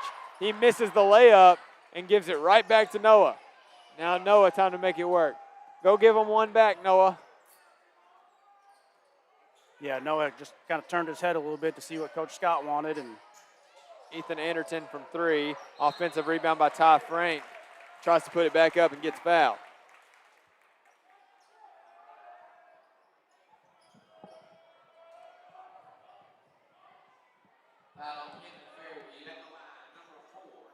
So we talked about the importance of Noah Romine. Every starter for Sheridan has taken a break except for Noah. Yeah. And, you know, he's played a great game so far, and honestly, I don't know that he wants a break right now. Well, I think you're about to see him get a small one. Yeah, I mean, we got 30 seconds left in this quarter, so probably not a, you say that. He's going into the other end of the court. He's pulling out Ethan Anderson. Checking in right now, that was Kip Studdard. And that is strictly Ethan Anderson has 3 fouls, and you don't want him to pick up a cheap foul with 30 seconds left. Get his 4th. Yeah, you know, you got to play it smart. Second shot by Ty Frank is up and good. So we're seeing Kip for the first time tonight. And you can see him there. He's going to be on the right hand, kind of towards the bottom of your screen. And another unforced turnover. That would have been an easy 2 points had the ball been caught for the Cardinals. They're beating themselves up on the offensive side of the ball tonight. Of course, again, I mentioned they're not used to playing the amount of pressure that this Sheridan defense is bringing to them. Noah Romine into Lane Bickford. Lane Bickford tried to find something. Looked like he didn't have a very good hold on the ball. Nonetheless, now the Cardinals bringing it back. That was a buzzer beater 2 opportunity missed. Sheridan leading the way 39-15 at halftime. Great, phenomenal first half by this Sheridan Yellow Jacket team. Fans here are excited and ready for a little bit more basketball. Jackets leading the way by 24. So in the first half there, Mason, our leading scorer in the first half is Gavin Hobson. If you've been watching, it's no surprise. He's got hit 4 3-pointers and a layup. So he's leading the scoring with 13 points. Dawson Griffin having a very good first half. He's got 9 points. Been very strong going up and getting the ball and taking it up to the rack. And on the defensive end, getting some good rebounds and playing some good defense, staying straight up. Rebounds, Lane Bickford, no surprise. He's been very, very active on the boards. He's tipped a lot of balls that he's not getting credit for the rebound.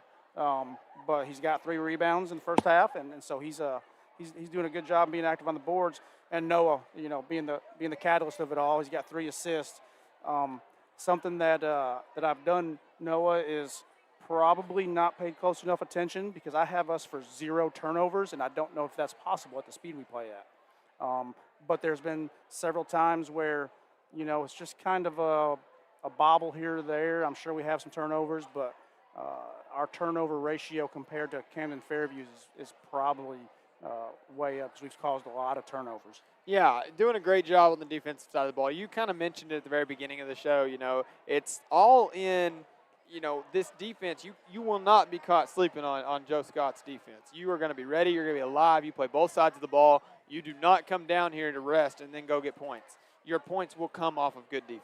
So teams usually take on the persona of their coach, and you're not old enough to have played against Joe Scott.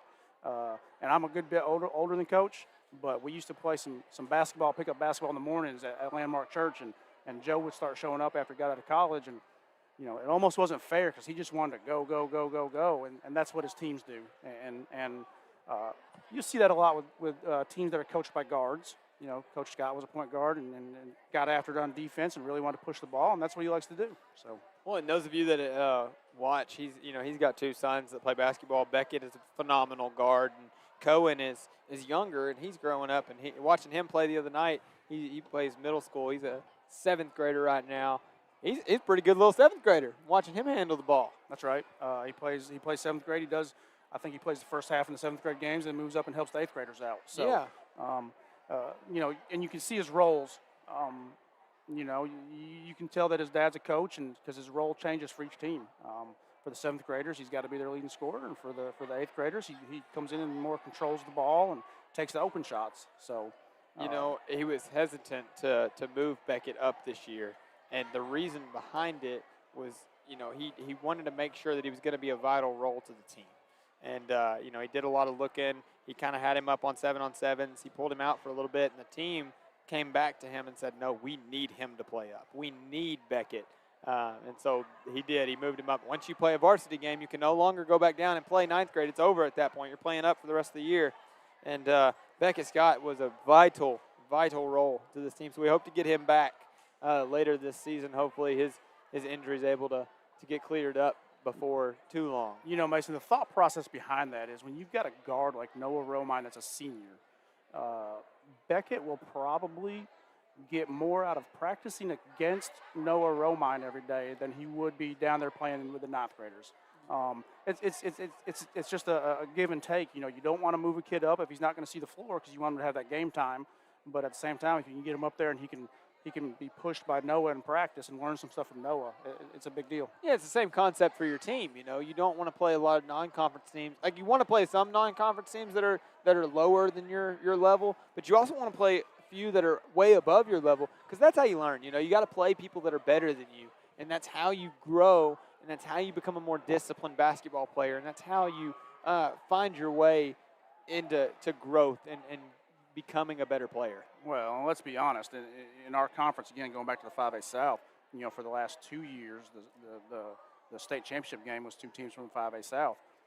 1 year, all 4 teams in the finals. 3 out of the 4 teams in the finals were from the 5A South, and so that conference is looked at as the toughest in the state. Pine Bluff may have a little drop off this year. We don't know. We haven't seen them yet. I know they lost a lot, but they usually have. They got a great coach too, and he reloads. Benton could be the best team in the entire state, any classification. They're loaded, so it's another gauntlet. Lake Hamilton, yeah, they lost a really, really good player, but they've got a good core coming back. And Scotty Pennington's a good coach too. So we'll see what the season brings. It's going to be hard fought, and we could if we play like this and keep the defense up and keep making shots, we could compete for the 3rd or 4th seed and make it to state playoffs. Yeah, absolutely, and it's just something you got to just watch going forward as we move through into the rest of the season. A little bit of history. Coach Scott's kind of he always turns his team into something. He always coaches a successful team. The last 2 years, he's had winning records, 14-13 last year, and then 11-9 the year before that. Again, in a really tough conference. 2 years ago, his conference record was 7-6. I mean, just to be able to take a team, we are much smaller than most people in our conference. Our team is not quite as athletic as some of the people in our conference, but the drive, the motivation, the practice, the pressure, just everything that he instills in them, it transfers over into that game, as you're seeing here tonight. A lot of the coaches in the conference will tell you that they just dread playing Sheridan because Coach Scott is going to have them prepared. He's going to have a great game plan, and those boys are going to you see it. They're diving on the floor for loose balls. They're running into walls trying to save basketballs, trying to save possessions. It's just phenomenal to watch these teams play because, and people say it all the time. If you watch Sheridan walk in the gym against most of the teams they play, you would not pick Sheridan to win those games. And over the years, they've competed and competed and competed. I mean, Coach Scott has beat everybody in the conference at one time or another. So, I mean, and again, that conference is just brutal. Well, and it could be different every year. It's not one of those conferences where, we're going to beat, Lake Hamilton every single year. It's going to be actually, Lake Hamilton's a great example because that's one of those teams that it really comes down to the game in the moment because, who wants it bad? Who wants it more? And that goes for a lot of games in our conference. And a lot of times, the want to is what drives our guys to thrive in this sport. That's right. So we're going to take a quick break here and thank our sponsors. We've got a little over a minute left in halftime, and we'll be right back with you guys.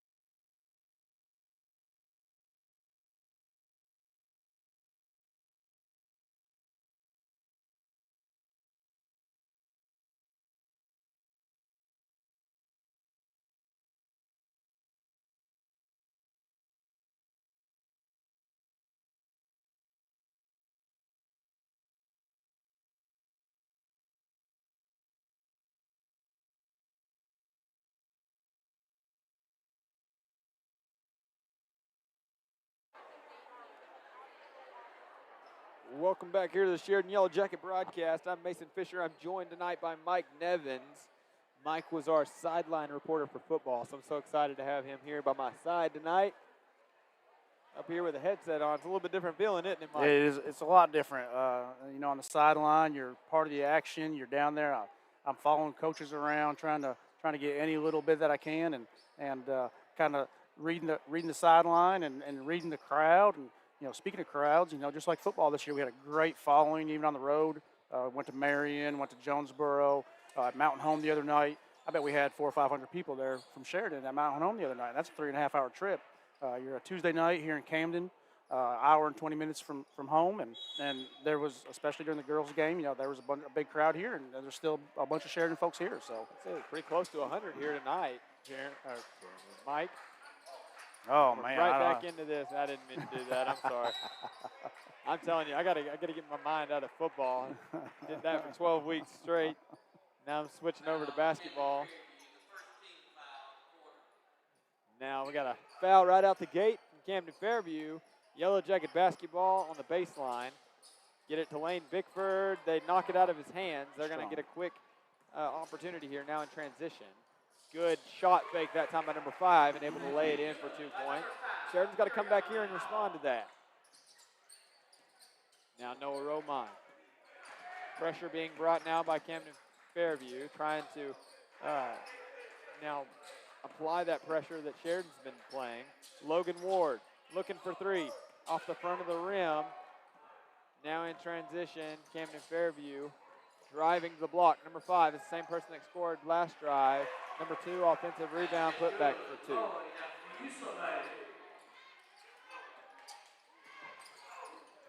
Gavin Hobson, they're making him work. Good jump stop, allows him to designate a pivot foot. Now Noah Romine to Logan Ward in the corner. Back up, now gives him a chance to get set. Logan Ward's looking in the post, trying to find something. Noah Romine from deep, and it's in.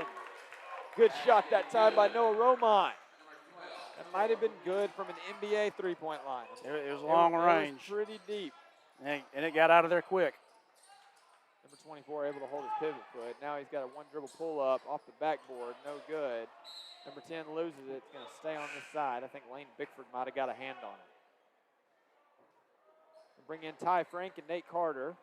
Number 3, Nathan Carter. Well, as number 4, Ty Frank checking in for Sheridan. And now, got some ball movement coming from the Cardinals. Now driving, dribble and kick out. Now number 5. Number 5 seems to be their main ball handler so far. Number 13, dribble pull up from the elbow, and it's good. There's that athleticism. He stopped and got up off the floor in a hurry for that jump shot. You almost don't have a chance to get a hand in his face. Now Noah Romine going towards the right-hand side. We'll find out where to go with it. Good pass out to Nate Carter. Now Gavin Hobson, left-hand side. Gets it into Noah. One dribble pull up. Going to be just overshot. Jackets still leading by 21. Number 10 going to kick it out. Number 5 had it kind of bobbled it a little bit. Good disciplined defense that time by Logan Ward. Forces a short shot from 3. Now Noah Romine in transition. Dumps it out to Logan Ward. Don't think he was quite ready for that. A little miscommunication. Going to give the Cardinals a chance here. Yeah, Logan kind of got a little turned around there trying to figure out where Noah was going to go. Well, that's how quick Noah is, and he tried to dump that pass off, and Logan just wasn't ready for it. Really, with the court vision Noah has, you kind of always have to be ready for the ball no matter where you're at. That's right. And that guy can see exactly what's going to happen before it happens. Good offensive putback that time by number 2. And now Logan Ward in transition. Good defense by the Cardinals. Nate Carter, offensive rebound coming in from behind, puts it back up for 2, and then we got a timeout by Sheridan called now. Take this moment to thank our sponsor. Weight Loss Arkansas and Wellness provides comprehensive weight loss plans, medication, and coaching to help you reach your goals. They are a leader in providing state-of-the-art laser, facial, and hair treatments. Check them out at www.weightlossar.com. So I have pretty intricate knowledge of most of our sponsors. Weight Loss Arkansas is probably one at this age with the holiday season coming up. Come January, I may be looking for them. There you go. Food going to be in your system, Mike? I like to eat. I like to eat. Hey, well, I do too. Thanksgiving's coming. And matter of fact, my mother-in-law sent out a text, I can't remember if it's today or yesterday, asking what we would like to see for dinner on Thanksgiving. So Did you tell her all of it? I said I'd like to see food. That's actually that was literally part of my response. Is I'd like to see some food. I'm not real picky. I did ask for some peach cobbler though. We'll see what happens. Oh, we'll get it, Logo. You got to grab that pass whenever you have that opportunity. They had a nice recovery. That was number 5. Ended up laying it in for 2. Yeah, that pass kind of floated for a little bit, and I thought Logan was going to have a chance to get it. Good press break that time. Now Gavin Hobson with the dribble pull up. 2 points easy. Good pull You got up. 3 people in press defense. That leaves about 4 on the other end. 4 against 2 is pretty easy odds. Now Ethan Anderton with a quick steal. Now Gavin Hobson for 3. Yeah, come press on the Yellow Jackets. We'll see how good that gets you. They'll turn around and press and grab the ball too. Transition, no good. Now Ethan Anderton with a rebound. Gets it out to Gavin Hobson. Now it's Gavin and Noah. Gavin with a Euro step. Nate Carter in for the offensive rebound. They're going to call a travel before he got rid of that ball. Noah Romine kind of had it. Nonetheless, they say he traveled beforehand. It was a great rebound, though, by Nate. Way to come in. Now we got a and follow it up. freshman, Jace Gatlin, coming in. Along with number 20.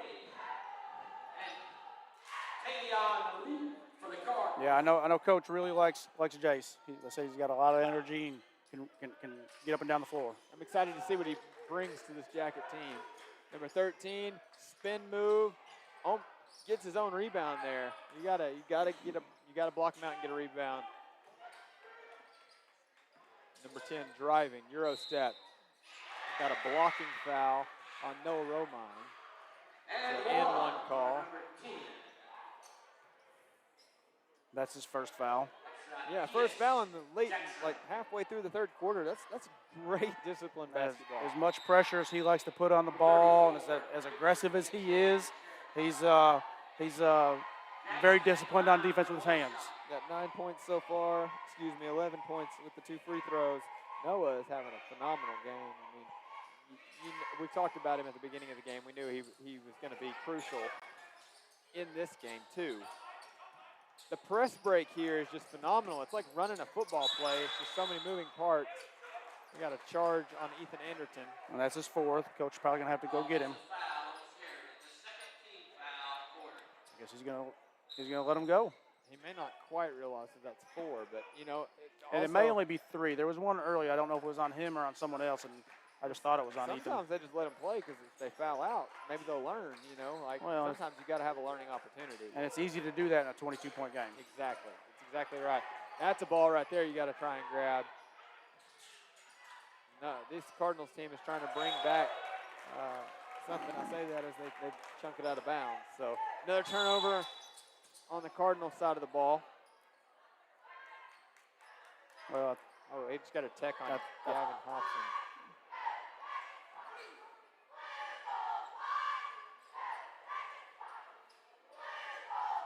I'm not really sure what quite happened there, Mike. I didn't see it either. All I saw was the hand motion. Yeah, I saw him call tech. I really thought it was on Fairview at first, but then I saw Gavin back there, and I think he must have just made a comment that the referee didn't like. I guess so. Must have been some sort of unsportsmanlike words. Nonetheless, Noah Romine brings it down. I guess it wasn't. I don't know what it was. It wasn't a technical because nobody's shooting. So I'm not sure what the foul or what it was. But Yeah, I don't know what that was. They pull him out. Noah Romine driving. Lane Bickford coming in for the offensive rebound. Logan Ward looking for 3 and got it. He's been trying all night and found the hole that time. Number 20 gets it into the paint to 25. Now kicks out to number 5. Short shot there. And now Jace Gatlin with the ball.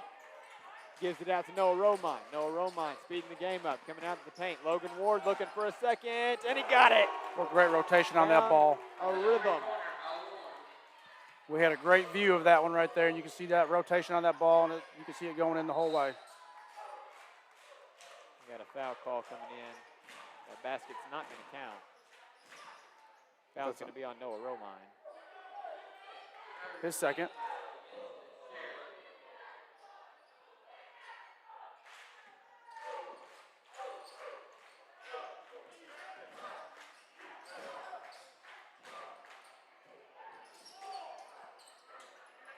Noah Romine didn't see that guy coming. He was kind of hiding.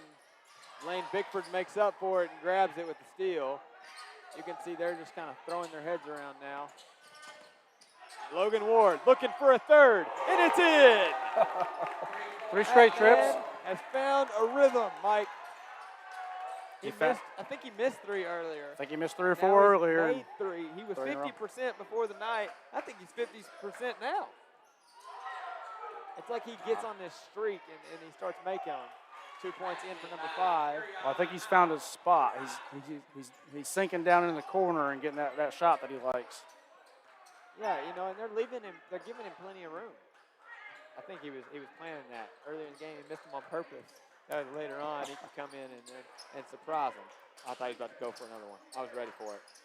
Oh, that play was set up for that, but well, Noah Romine's going to pull it. It doesn't have to be Logan Ward. We got a few shooters on this team. Several three-pointers made here tonight. We'll have to count them up after the quarter to get a total of how many we've made. Been a lot of 3 balls here from the Sheridan offense. Ball's knocked out of bounds by Sheridan. Kicking in for Sheridan, number 25, Griffin. And for Camden Fairview, number 24, Angelo Shaw.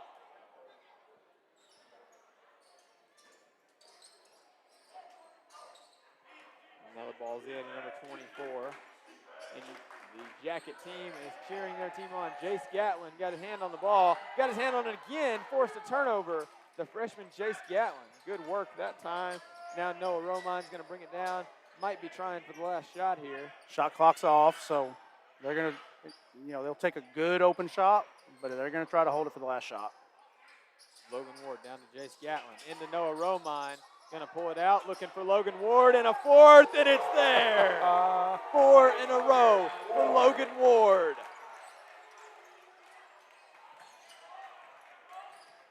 Got to try and keep them from getting that shot. They're going to shoot it up. No good. Got to let go of it before that buzzer goes off. That brings us to the end of the 3rd quarter. Sheridan winning 64-29. What a great 3rd quarter. Came out. Camden Fairview tried to make a little bit of a run there at the first of the 3rd quarter, and then we turned the defense back up and was able to extend that lead back out to 35 now. Yeah, and that's great, because now you kind of have this opportunity. You can at any point in this game now, you can let some of the JV guys have some more minutes. Like you're gonna get to see them practice some things the rest of the game. And they may go out there and just try some new plays. We don't know. So what you'll see here, 35-point lead in the 4th quarter, is the mercy rule. So similar to football in the second half, when you get to 35 points. In basketball, it's the 4th quarter. So now you'll see the running clock, and you will see he'll probably bring his starters out, or still play his varsity guys for the first minute or so, and then he'll start subbing guys out and get his JV players in. Yeah, absolutely. And I told you guys I'm going to try and get a count on those made threes so far in this game. We have 14 made threes right now, Mike. 14 made threes. Yeah, 5 by Gavin Hobson and 4 each by Noah Romine and Logan Ward. I mean, that is some shooting. And then Nathan Carter's got one as well. So that's some rolling right there. Our three-pointers alone are beating them by a significant number. It would be 42-29 if all we did was shoot three-pointers. That's right. So it's been played a crucial role on the night so far. So I don't know if you heard the announcement. I got a little tickled. They made an announcement in between quarters telling all the students to call their parents if they need a ride. It's going to be over before you know it. You got to call your parents because it's going to end quicker than they thought. In 8 minutes. Yep, and it's going to be in quickly. There's no way to get it to stop at this point other than maybe shooting free throws. That might get it to stop. I don't think it stops for there. I think Not, it stops for timeouts and injuries. So there you go. That'll be it. And trying to get a stop. Shot was off the side of the backboard. Noah Romine comes up with it and brings it down the court for the Jackets. Trying to get something set. Coach Scott sees something he likes. They're going to get it in. Dawson Griffin with the shot opportunity there. Little baby hook. Little baby hook. That was a design play trying to get it down on the block to him. Well, the spin move by 24 dumps it out to number 10 on the corner. Noah Romine trying to get it. Comes up, doesn't come up with it. Number 13 is able to grab it. Now he's kind of limping backwards. He caught a little contact on that. Noah Romine going to bring it down. Jackets leading by 33.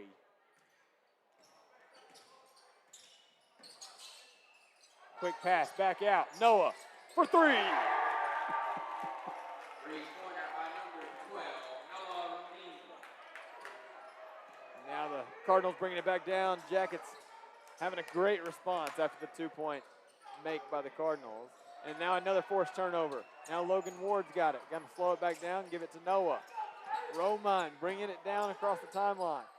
Going right-hand side. Gives it to Jace Gatlin. Noah looking for another one. Off the front of the rim. Offensive rebound. Ethan Anderton pulls it back out. Slow it down. Got to find somewhere to go with it. Throws it, tries to throw it across the court to Logan Ward. Comes up short and gets a turnover. Number 24, missed layup down the court. That's one thing you cannot do if you're on the Cardinals team right now.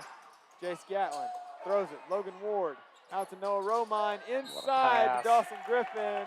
Foul is called. Clock's going to keep rolling. We've got 2 free throws coming. So you saw the cross-court no-look pass by Jace over to Logan Ward.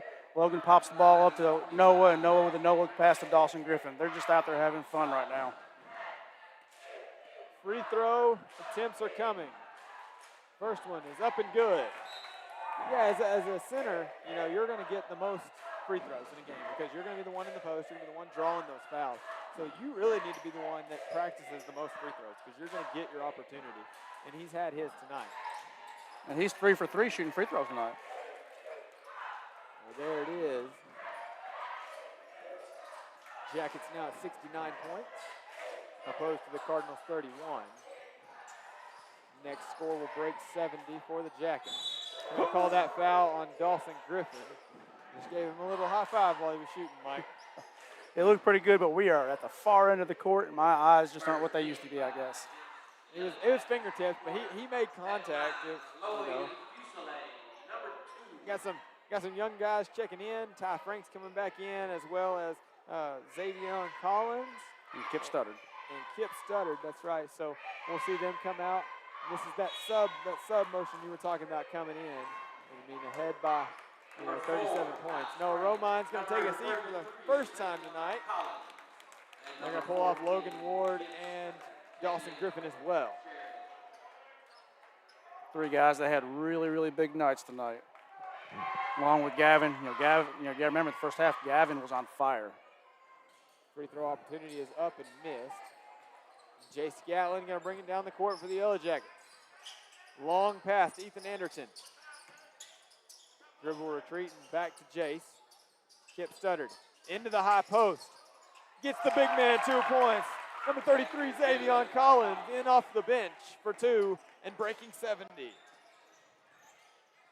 Little Euro step, and it's in. Number 5 carrying that ball for the Cardinals. Jackets going to bring the ball back quickly. Good ball handling by Jace Gatlin. What a good Anderton drawing the contact in the foul. Great back cut by EA and Jace finding him on that cut. That was a great pass. He's got really good court vision. Ethan Anderton went out to the corner. Now he raises up to the wing. They're able to get him the ball. Jace Gatlin looking for 3 from the corner, off the rim and then the backboard, back down. Almost a miscommunication. Number 5, another Euro step, and it's in. That seems to be his go-to move going into the paint. And it's a good one. It usually will work as long as you can finish it. Kip Studdard, right-hand side. Gets it into Ty Frank. Ty Frank jumping in. That's a great way to draw a foul. That's right. That was a great way to draw a foul. Now we're going to see 2 free throws by Kip Studdard. Ty Frank. Sorry, Ty Frank. My fault. It was a great pass by Kip, though. That's what it was. It got me thrown off. My bad. Ty Frank first shot is up and good. That's that tall post player. Again, got to be good at shooting those free throws.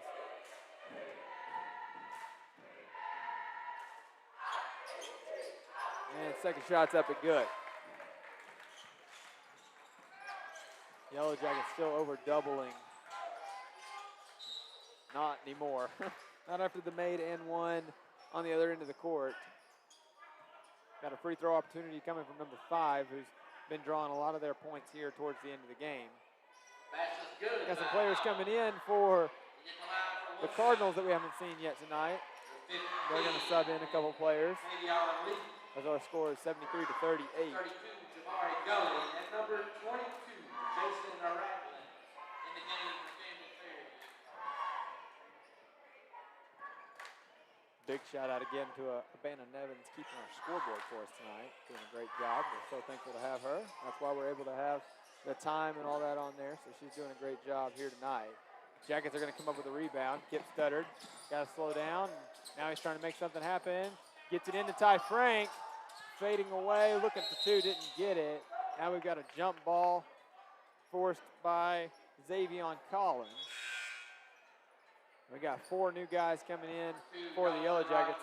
Number 5, Zayden Collins. We got number 2, Dawson Rogers. Number 15, Asher. Number 15, Asher Milton. 32, Number 32, Gunnar Hoyle. And number 5, Zayden Collins. All in for the Jackets now. 47 seconds left on the running clock. Cardinals almost turned the ball over again. Weren't quite ready for it on our end. And the putback opportunity is good. Shot clock's turned off.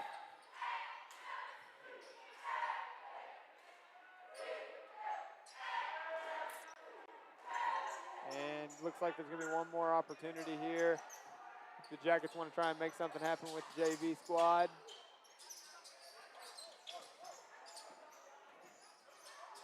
Kip Studdard gets it down. Got a 3-point opportunity coming. It was overshot. Now it's Cardinals basketball, 1 second left on the clock, and that'll bring us to the end of the game. Cardinals 73, your Sheridan YellowJackets 40, with a road win against Camden Fairview Cardinals. Yeah, so great game by the Yellow Jackets.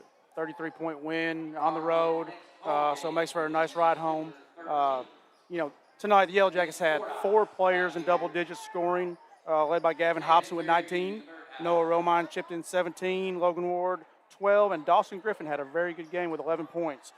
On the boards, Lane Bickford, 5 rebounds, led the team. Of course, these aren't official stats, Mason. I could miss some stuff. So, again, took care of the basketball tonight. I think we ended up with 3 or 4 turnovers for the game that I have charted. I'm probably a little nicer than what the coaches will be when they do the stats, but took care of the basketball really well and caused a lot of turnovers on the other side. Again, three-pointers were big for us tonight, so that's where we'll live and die for the season. You like to see those threes hanging from the rafters up there in Yellow Jacket Arena whenever they at home games, and we like to see that count get high. So great game by the Yellow Jackets.